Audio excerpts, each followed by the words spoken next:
Welcome on into the Utah Blockcast. I'm Steve Bartle, the Utah Insider for KSL Sports. I want to say thank you to everybody that's been tuning in on YouTube and listening to the podcast.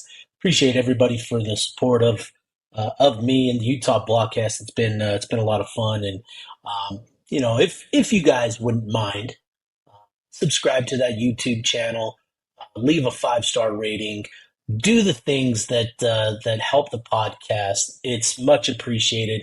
I'm excited for the summer, what's to come. I've been enjoying these solo episodes, but I'm excited to get back to work with Cam Beck and Tyson Mall and everybody. So really looking forward to getting those guys back on here as well. And on this episode, um, took a week off. I hope everybody had a good Memorial Day weekend. I certainly did. Had a great time with my family, and I hope everybody uh, had the opportunity to enjoy time with theirs as well.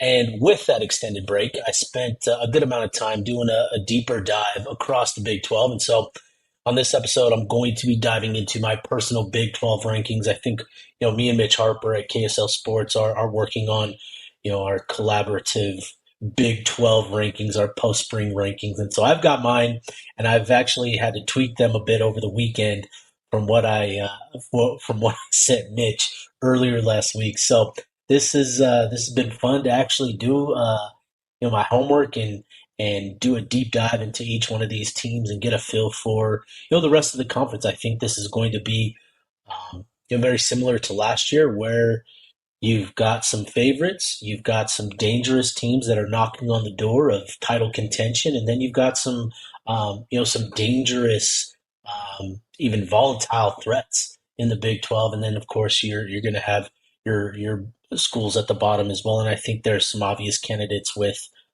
that. So I've got my Big 12 personal rankings that I'm going to go through on this. I've got all 16 teams ranked and split up into 4 different tiers. So I'll be going through all of that on this episode. But first, I wanted to share, that story about Devin Dampier over the weekend, about him, making that big donation to North Canyon football. North Canyon is a high school located in the Phoenix area, and Devin Dampier actually went to Seguro High School, one of the better high school football programs, in the Phoenix area, and so that made the donation kind of unique. And after talking with some folks, I was waiting to hear from a couple people close to Devin about the situation and why he decided to donate to North Canyon. And it's actually a really cool story. So Devin Dampier's younger brother Dom is on the team, and Devin has been working a lot in the Phoenix area this offseason, has spent a lot of time with Dom's teammates. And as they've spent more time together, Devin, uh, you know, found the inspiration and the motivation to make this donation and to send his younger brother, who is going to be a senior this fall, with a bit of style, and donated $9,000 to North Canyon football for 2 completely new sets of uniforms and other minor equipment that'll be useful to the Rattlers program as well. So pretty cool story. North Canyon, I was talking with the coach after I published the story, which you can read at KSL Sports. You can read the story there. But talking with the coach, it's a program that doesn't get a lot of support financially compared to some of the other teams in the area. And so to get that donation from Devin was really impactful, and really has done a lot because they've been using the same uniforms for the last couple seasons. So the Rattlers are going to be donning some new gear this season, and it's all thanks to Devin Dampier's donation. Which again, for all of the headaches and frustrations and annoying things that come with NIL, this is the good stuff. These are the good stories that stem from it as well. It gives these players opportunities to make these types of donations, to give back to their communities. I know that Arizona State quarterback Sam Levitt also made a donation to the Pat Tillman Foundation over the weekend as well. And it's always it's good to see those types of stories. So It's awesome. And Devin Dampier, that fits his personality type. It fits his leadership type. He was constantly talking of others, and I think this just speaks to who he is as a person. And I think a lot of Utah fans are really just growing more and more impressed with Devin and what he's done so far in his time with the program. So you can, if you didn't read that story, it's available at kslsports.com. You can find it on my Twitter. You can find it on Facebook as well. So pretty cool. And before we get into the meat and potatoes of this episode, uh, also want to mention that Utah is going to be hosting a big list of visitors this weekend. This kicks off a big month of recruiting across college football, where the next month is going to be loaded with official visitors. I think is over 40 official visitors for the month, and they'll welcome in 9 or 10 guys. I think they're still trying to finalize visit plans for one or two guys as well. So it's Wednesday. I am planning on doing another episode probably on Friday where I'll do more of an in-depth look at each one of the visitors' recruitments and what's going on there, and try to provide a good feel for what's to come over the weekend and all that. So excited about that. But first, I needed to get this done because again, this has been something that's been in the works for about a week now, and I just needed to hit record and get it done. So let's dive into this episode, my Big 12 post spring power rankings. So, I did a lot to, um, understand my feelings of each program and my assessment in terms of how they played last year and what they've done, and then also, assessing what they've done to improve the roster and what they've done to address some issues, and so that's sort of how I've gone about my power ranking. Is obviously it's a projection to the 2025 season, but I think understanding what each team accomplished last year, how they found success, what they return, as well as what they've added to the mix. I think it all kind of plays a part in my post spring power rankings. So let's get to these rankings here, and let's start from the bottom actually. And I actually have 5 tiers, so forgive me. I think I said four earlier in the show, but I actually have five, and we're just going to start from the bottom. The bottom four teams here. We've got. I'll just list them here, all four together. So 16, I have UCF with Scott Frost taking over. Obviously, there's good vibes, good memories of what Scott Frost accomplished there with the Knights there previously in his time. But this is going to be a unique situation because UCF is going through a pretty heavy makeover. This is a complete rebuild, and Scott Frost is starting from scratch. And the quarterback situation has to be ironed out, and there are three guys that they have in the mix there, with Trevin Jackson being the most likely candidate to emerge as the quarterback there. But with Scott Frost and the Knights, I have them 16th. And what's interesting is they're over under they're on the win total is 6.5. They finished 4-8 last year with a 2-7 record. In the conference, they've lost a lot of good pieces, right? So they obviously have to find a quarterback. They also have to find a running back, as RG Harvey moved on to the NFL. They've done well in the portal as they typically do, but it's got to come together. And so I have the UCF Knights 16th there. Number 15, I've got the Oklahoma State Cowboys, and similarly, this is a program that's gone through a lot of changes. They still have Mike Gundy at the helm, and I think that's why I give them the nod over UCF here. Is at least they have that prominent figure at the helm still. And I think Oklahoma State, there were just a lot of issues last year that um, things didn't go their way. Ollie Gordon, you expect him to have a great year running behind the same offensive line that he did the year before, which led to big production, and yet He wasn't able to find any sort of traction in that passing game. Just wasn't able to get it done. And so they're going through a drastic overhaul with their roster as well.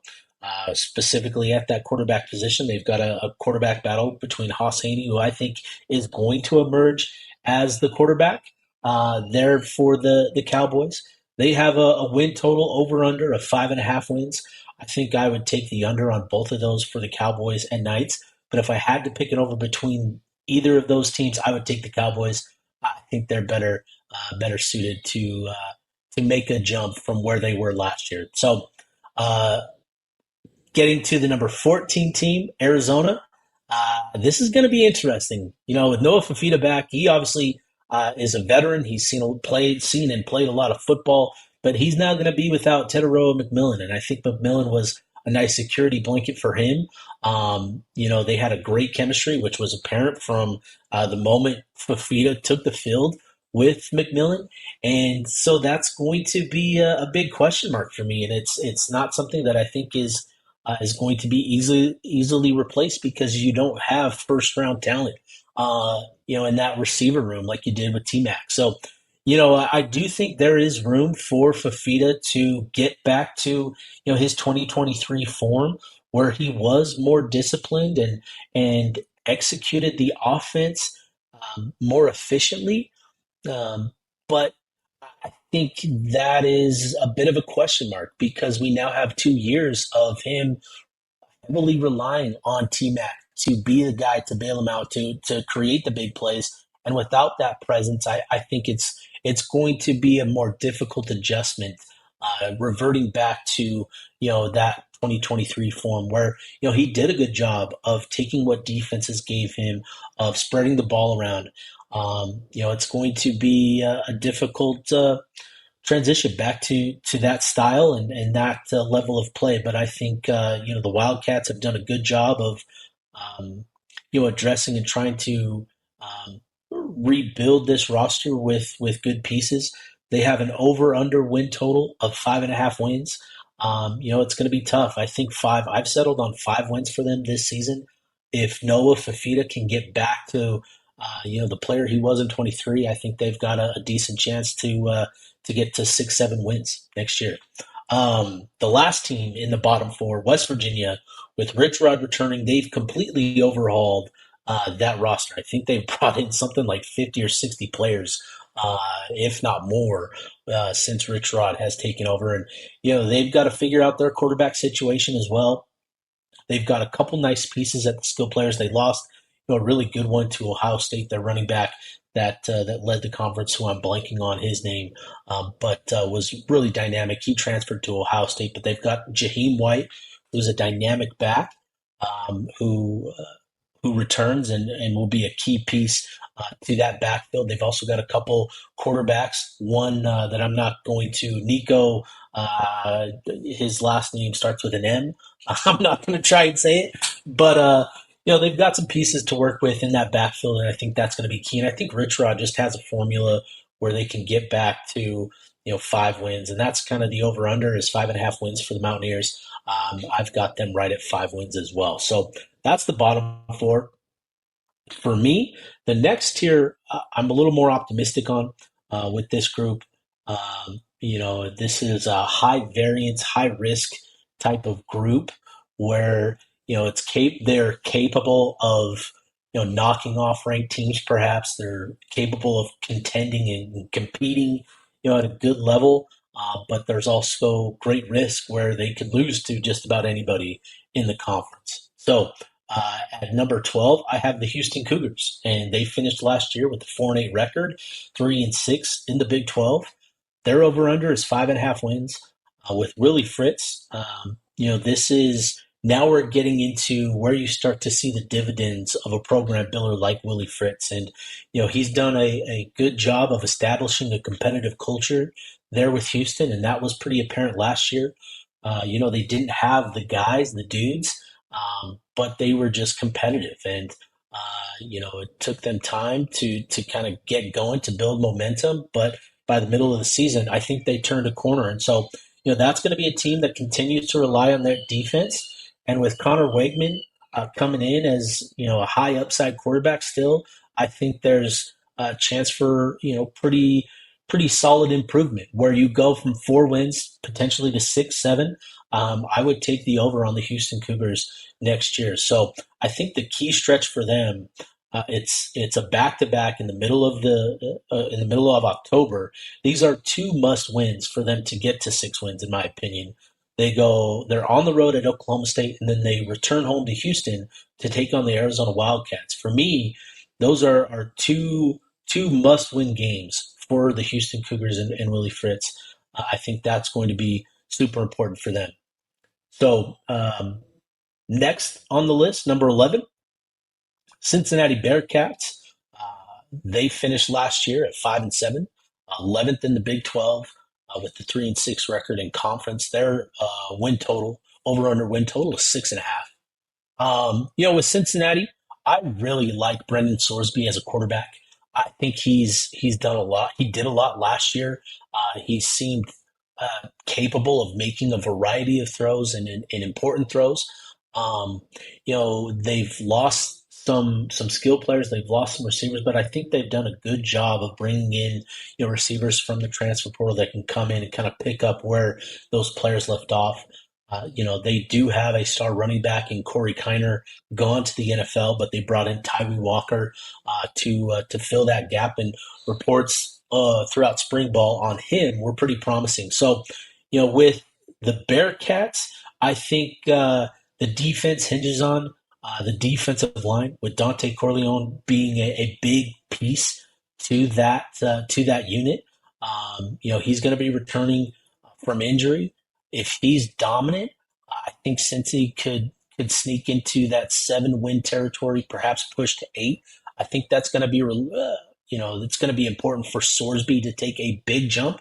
I thought that he was a very capable quarterback that just didn't do enough in those final moments, in those clutch moments, and I think that's where he's got to take a step forward. But I really like Sorsby. I think he's a good quarterback. And then two, with the Bearcats, injuries caught up with them over the course of the season. And so that's going to be another thing, is can they maintain their health over the course of the season? But I'm cautiously optimistic about the Bearcats and what they can be in the Big 12 next year. Their win total is 6.5. I think that's a really spot on number. I go back and forth between 6 and 7 wins for them. Next up, this is the last team in this tier, the Kansas Jayhawks. Last year it was bad. They were down bad for most of the year, but then Jalen Daniels, refound that magic, over the final month of the season, and led them to big wins over BYU, Colorado, and Iowa State in consecutive weeks over the final month of the season. And he just reminded everybody of what he's capable of as a dual threat quarterback. Now with the Jayhawks, they've lost a lot of pieces, and they've lost a dynamic running back in Devin Neal, who went on to the NFL. They lost a couple of receivers and a couple of key defensive players, specifically in that defensive secondary. They've got to replace 2 cornerbacks. So there's a lot to replace. But if Jalen Daniels can regain that form that he had 2 years ago, which he looked to find over the final month of the season, that's where this Jayhawks team is sort of the wild card of the Big 12 conference. They can beat just about anybody. They can also lose to just about anybody. So this is kind of the model program for this tier. They have their win total for 2025 is 7.5 wins, and I'm going to take the under on that. I'm not ready to fully trust Jalen Daniels just yet. I think they just have a lot to replace, but I think this is going to be another pesky team. So that's what I've got. I've got Houston at 12, Cincy at 11, and Kansas at 10, which gets us to the third tier, right? 3 tiers, third tier, tier 3. And this is the most dangerous. So this is a group of teams that I think they've got playoff level talent at certain spots, but there are significant question marks. that make them relatively volatile, and which again points to the dangerous of each program. They can, it can go either way, where it can hurt you either way. So in this tier, let me see here. I gotta update this here for YouTube's sake. Tier three, Big 12's most dangerous, perhaps most volatile. I've got number nine, Colorado. Coach Prime. This is where we're going to really learn what Coach Prime is about as a head coach. Obviously, he's had tremendous talent with Travis Hunter and Shador Sanders, leading the way there. They finished last year 9-4 and 7-2 in the Big 12. Finished fourth in the conference. They have an over/under win total in 2025 of 6.5 wins. And we did our power rankings, after the 2024 season, back in January for KSL Sports, and I had Colorado second in my power rankings then. I thought, Coach Prime was going to take advantage of that momentum, in the transfer portal and bringing in a good quarterback, and I thought they did with Caden Salter. But, reading the reports throughout spring ball of Caden Salter's struggles, that's a big red flag for me, especially considering, the talent that Coach Prime has recruited at that skill position at receiver, and obviously with the offensive line in front of him. Last season's struggles are well documented thanks to Shador Sanders. But they've brought in a number of offensive line transfers again this year, and that's going to continue to be a big question mark. And throughout spring ball, Caden Salter just struggled, with executing the offense. He was a check down merchant, it sounds like. And so that to me is why I have Colorado at nine, is the fact that you have all this talent at the skill positions, but those two important position groups, quarterback and offensive line, are the two biggest question marks, on the roster.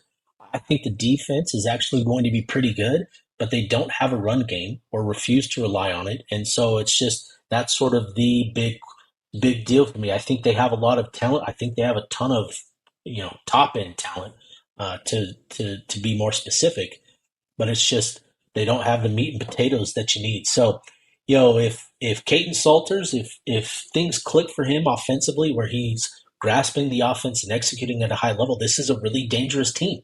But those are the question marks: is the offensive line and quarterback position. So I have them number nine. Number eight, I originally had them. I originally had them back in January with KSL Sports with their power rankings. I had them eighth, which was probably too high at the time considering the season that we were coming off of. But I liked what Utah did, and I know that Utah, lost a handful of games by single scores, and this scoring margin. If you look at the numbers, they actually ended up, positive in terms of the scoring difference between what they scored and what they allowed. I think they finished with 283 points scored and 248 points given up, which is just crazy. They finished 5-7, 2-7 in the Big 12. Their over under next year is 7.5 wins. I like what Utah has done in the transfer portal, starting with Devin Dampier. He was the guy that got this all rolling back in December, following Jason Beck to Salt Lake City, and getting to watch Devin Dampier, operate this spring. I was really impressed with his accuracy. Going back and, obviously you can look at the numbers and the completion percentage. It wasn't that strong. I think he was around 54, 55, 56% on the season. Obviously you see the numbers, the passing yard is 2,700 yards, 1,100 rushing yards, 31 total touchdowns, between passing and running. And, if you add that to the mix last year, Utah probably breaks through in a couple of those one-score games, and the season probably looks really different.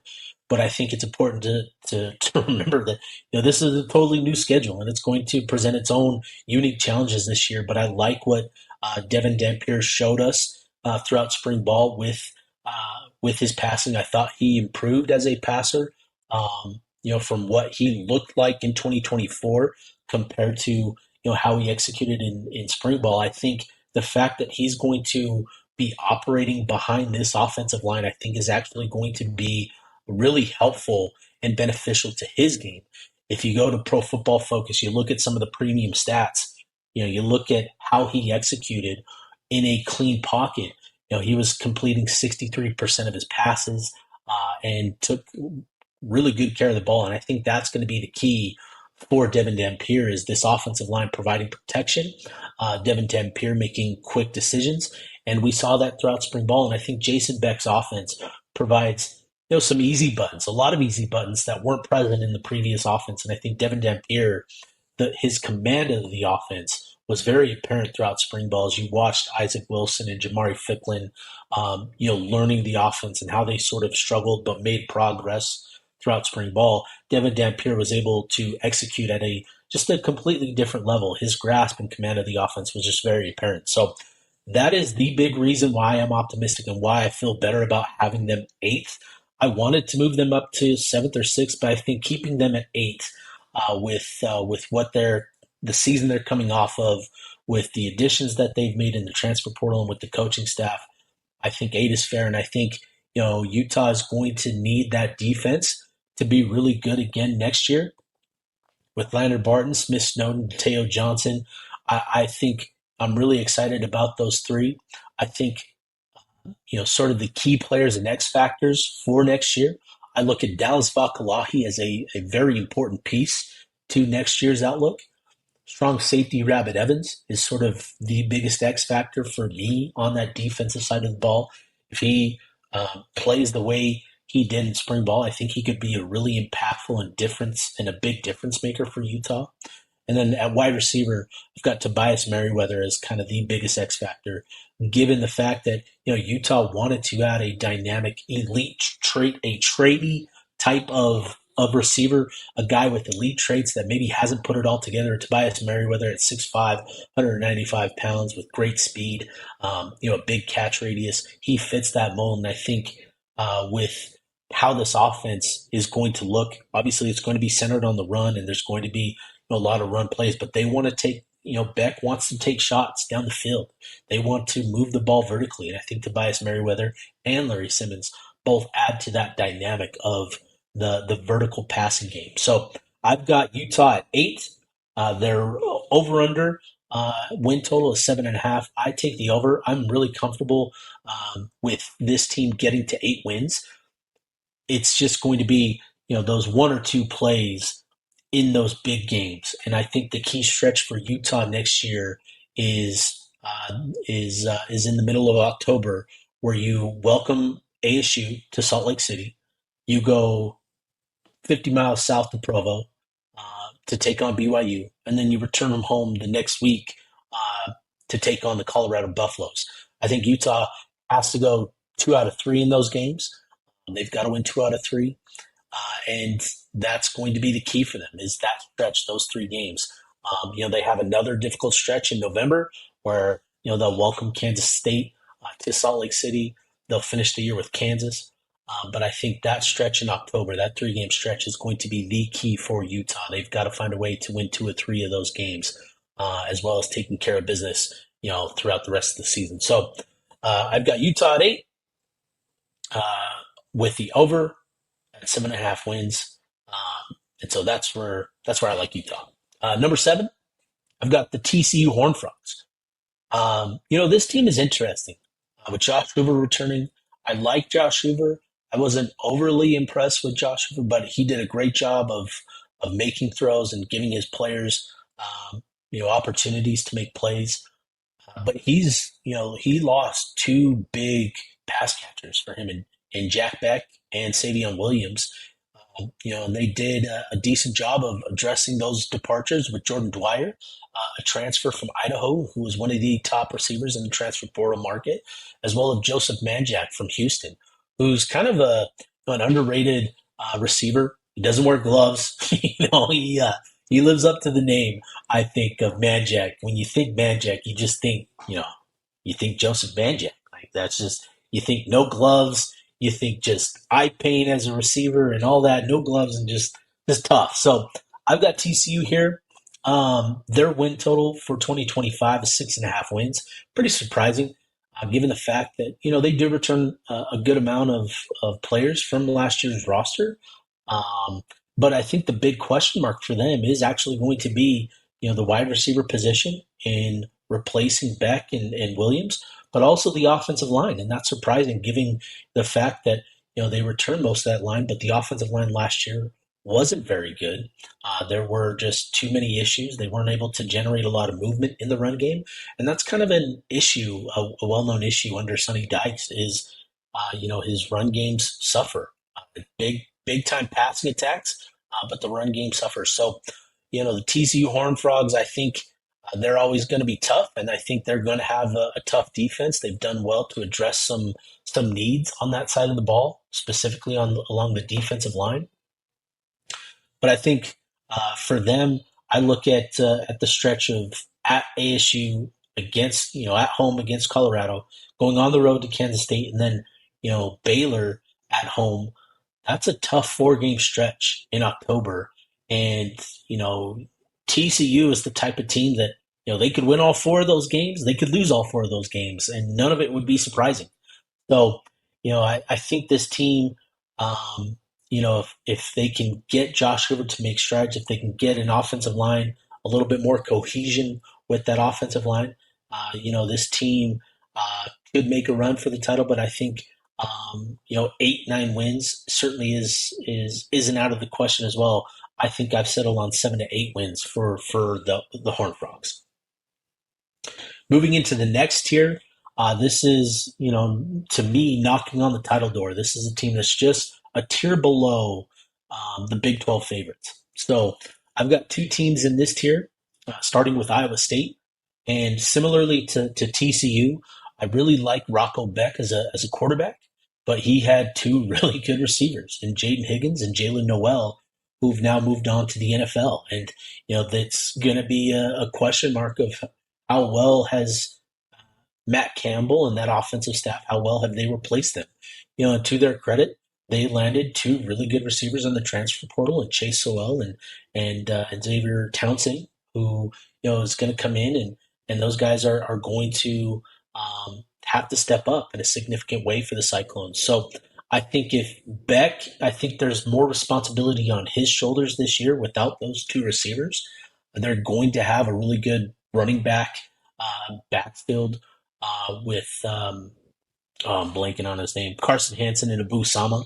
I think that's a really dynamic duo. But they also have to replace some guys on the defense side of the ball. And, this is kind of what happens with Iowa State is, they're a really solid team that doesn't get the respect they deserve. And everybody says they deserve more respect, but then come, preseason talk, here they are, middle of the conference just about, and I think that's just Iowa State. And, to their credit, they went 11-3 last year, finished second in the conference with the loss to ASU in the title game. Their over/under next season is 7.5 wins. I certainly think 8 or 9 wins is in the cards for them, but I think that's going to be key.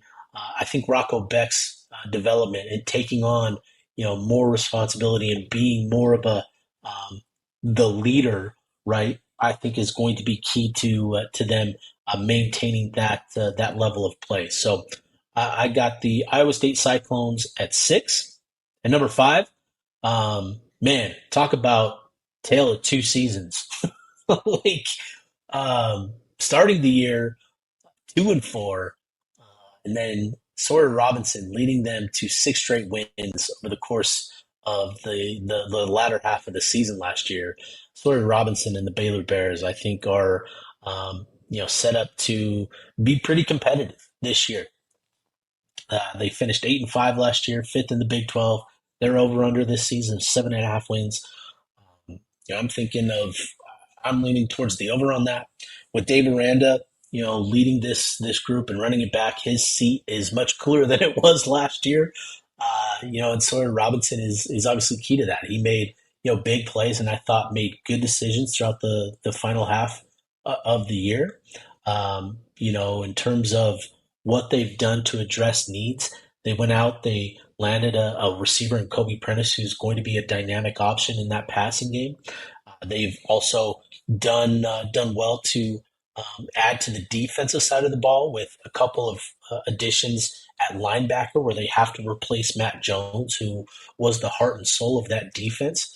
They've also added a safety in Devin Turner who comes to Baylor from Northwestern where he was productive.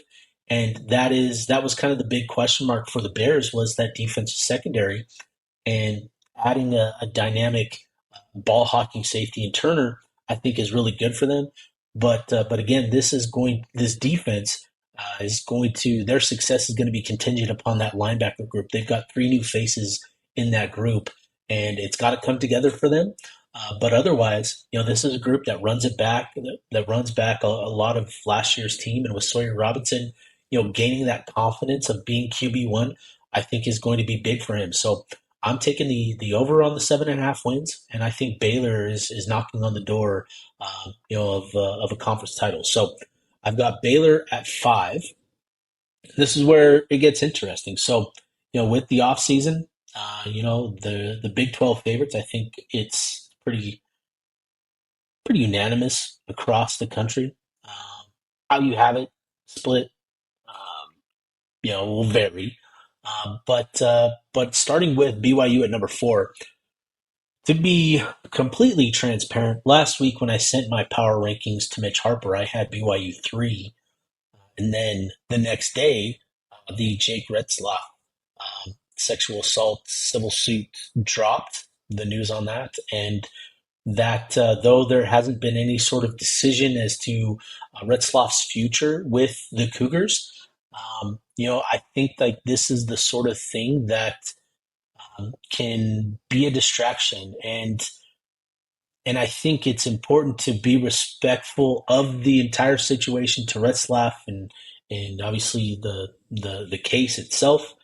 I don't want to dive into to any of that per se, but I think regardless of what the case's result ends up being and what happens with Retzlaff, this situation has the potential to be, distraction.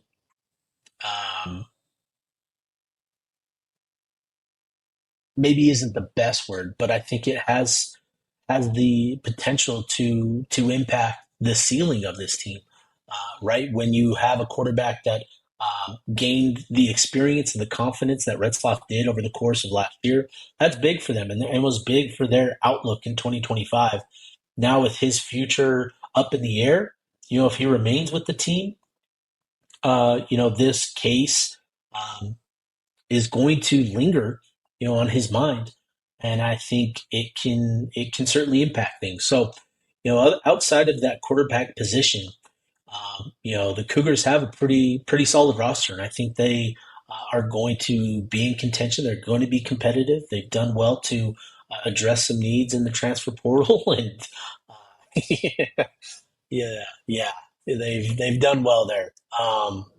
But yeah, I think if Retzloff, if we have an idea of what Retzloff's future with BYU is going to be sometime in the near future, that could impact where BYU stands, where they fall in this ranking. They may fall a tier or two, just kind of depending on what happens with Retzloff. But otherwise, this is a pretty solid roster across the board, offensively, defensively. You like that they bring back experience at each of their skill positions. They bring back a solid offensive line, bring back a good core on the defensive side of the ball, despite the fact that they've lost some key pieces, guys like Tyler Batty and Jacob Robinson and Harrison Taggart. They've got guys that are coming up behind them that are pretty promising. So again, depending on what happens with Retzloff, I have BYU 4 right now.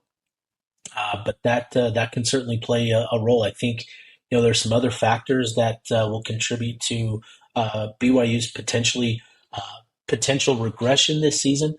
Coming off an 11-2 season, I don't know that they have the top end talent to maintain that level of success in the Big 12, especially given the turnover margin that they had last year.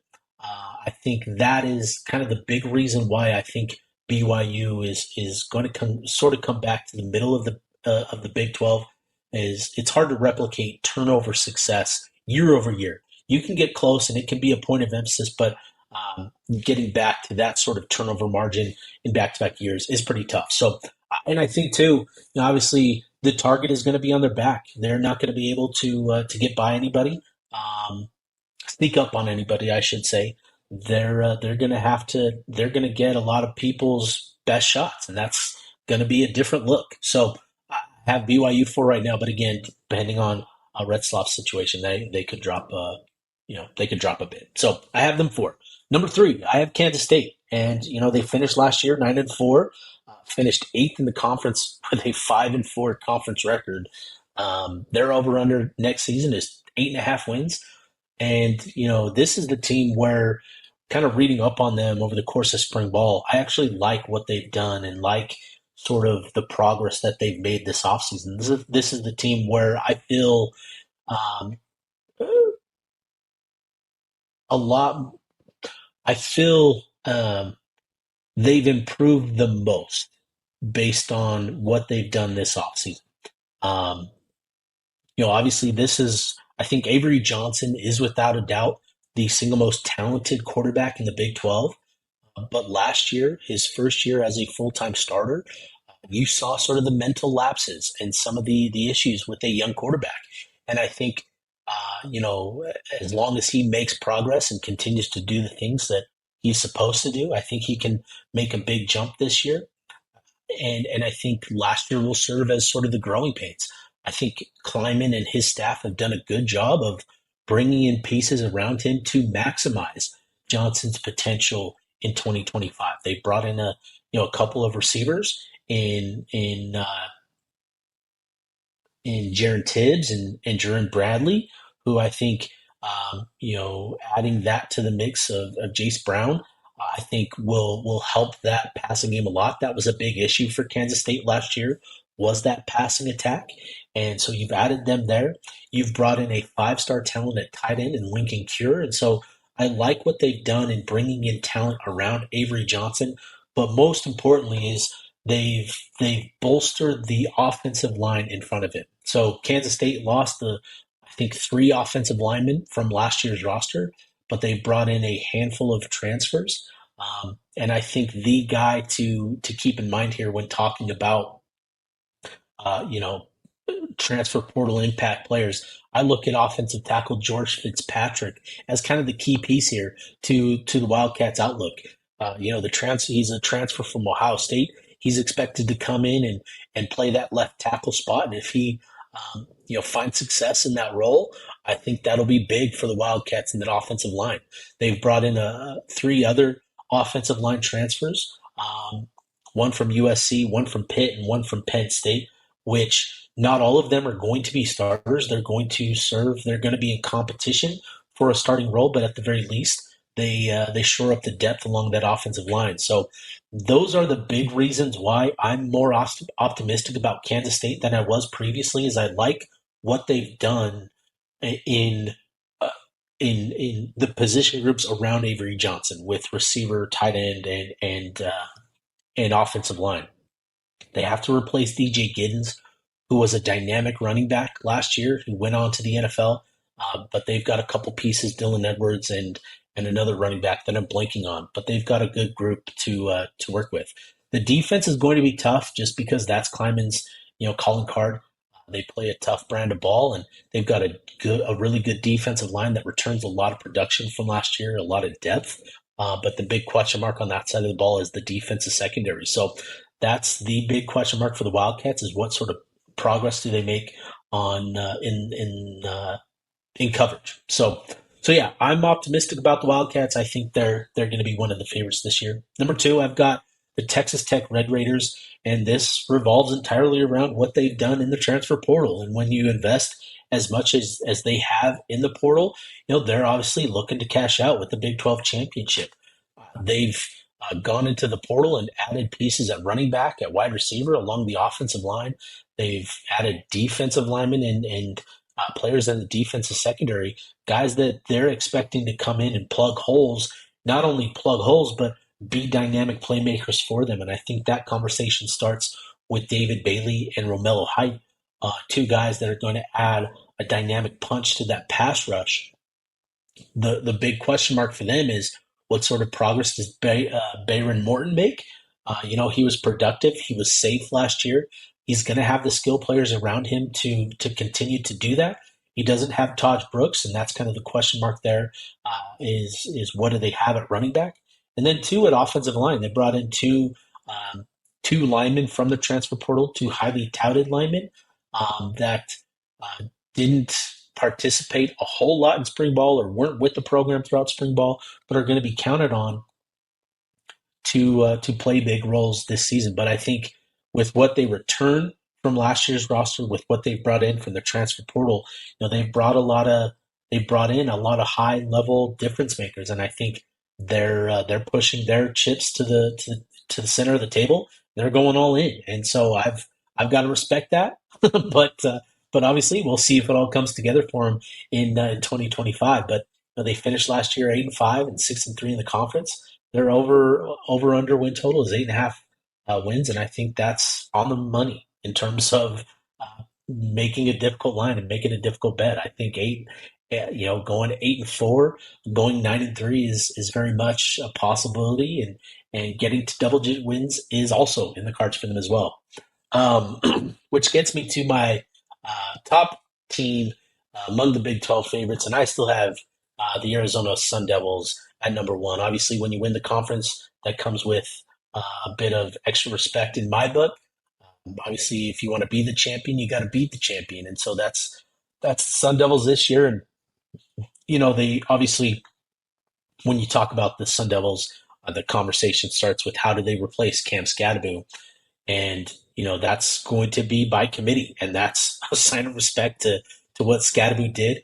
But that's not a knock on what the Sun Devils have at the running back position. They've got some dudes that can carry the ball, that can make plays, and they brought in a couple transfers. Kanye Udo out of Army, who's he's not going to be the bell cow that Scadaboo was, but he's going to be close. And they've got some other options in that backfield, and Raleek Brown and a couple others that are going to contribute as well. But the Sun Devils return Sam Levitt at quarterback, who was really, really impressive as a game manager, and he was really impressive as a clutch performer for the Sun Devils in year one. I think Kenny Dillingham did a great job of making his life easy by having a good running game, and I think that's still going to be the point of emphasis with this offense moving forward, especially with the offensive line and what they return there. But the Sun Devils return Jordan Tyson, who's viewed as one of the top wide receivers in the conference. They also return a really good tight end room, which is headlined by Shimon Mateer, who really came on over the last half of the season and developed a really good chemistry with Sam Levitt. So you've got those two leading the way, and I like what the Sun Devils have done in the transfer portal.